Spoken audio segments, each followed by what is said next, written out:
Hi, boys and girls. Back to talk to you about pumpkins again. So yesterday we talked about pumpkins and all the parts of a pumpkin. We talked about how pumpkins were similar to apples because they are both fruits. And we talked about how pumpkins have stems like apples, they have seeds like apples, and they have flesh like apples do. But we also talked about how they have different parts like the rind, the outer hard shell of the pumpkin, and the pulp, which is the slimy, stringy stuff that surrounds the seeds. So that's how they're different from apples. So today we're going to talk more about pumpkins, and I'm going to read this book to you. It's called Seed Sprout Pumpkin Pie. Now, this book is not a story. It's a nonfiction book. Nonfiction teaches us facts. So this book is going to teach us facts about pumpkins. You got it. Let's read it. It's written by Jill Esbaum. Have you ever picked your pumpkin? I bet some of you have gone to the farm to go pumpkin picking. A pumpkin seed is tucked into the soil. Spring rains soften its tough coat.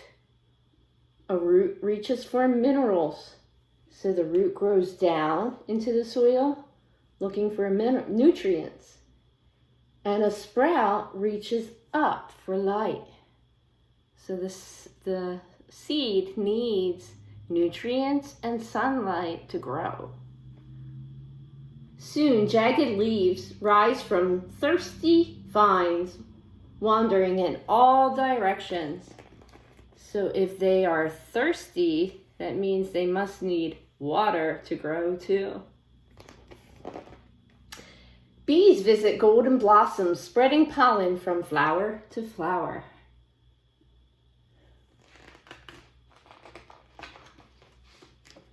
Here and there, tiny green knobs replace the wild flowers. So look, the small pumpkins, when they first start to grow, they're just small green balls. The knobs change color slowly and slowly swell, growing heavier by the day. So you can see it's starting to turn orange. Cooler nights arrive and the vines shrivel. That means they shrink up. Left behind are pumpkins, pumpkins, pumpkins. Lots of pumpkins. Pumpkins are a type of squash. They can be green, red, tan, yellow, white, or even blue. These pumpkins we know best are orange.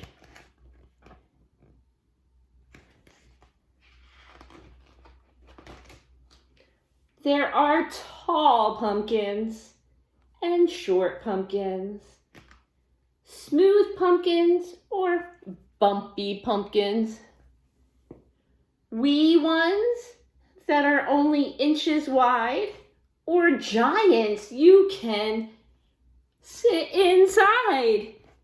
And if you look real close, they use these giant pumpkins and they hollowed them out. That means they scooped out all the seeds and they could sit in it and use it as a boat, as a rowboat. That is pretty cool. Thump, thump, thump. A pumpkin sounds hollow, but inside is stringy wet pulp and oodles of slippery white seeds. Seeds might be saved to grow next year's pumpkins or dried for a crunchy snack.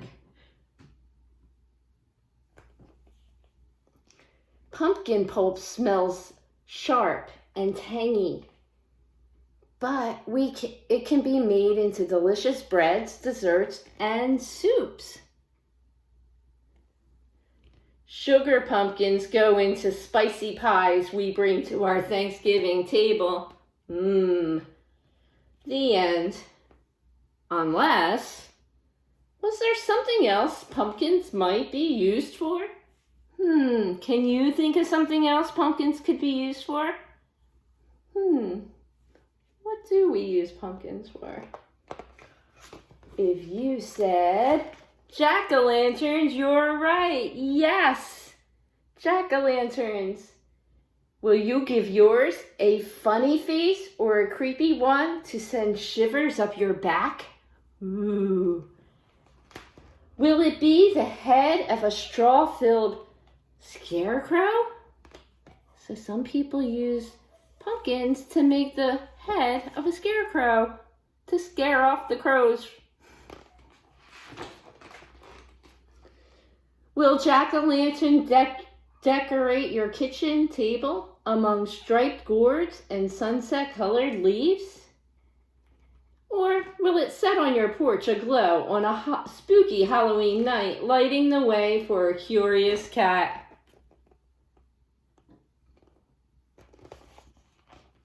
Unused pumpkins are fed to farm animals or left in the field to nourish precious soil.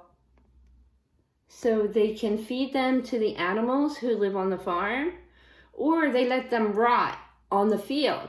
And then when the pumpkins rot, they provide nutrients for the dirt, the soil, and that helps the pumpkins next year grow.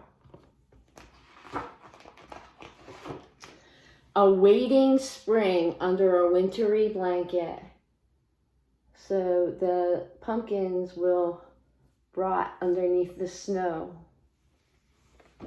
And like I said, they provide nutrients for the soil so that the pumpkins next year will grow.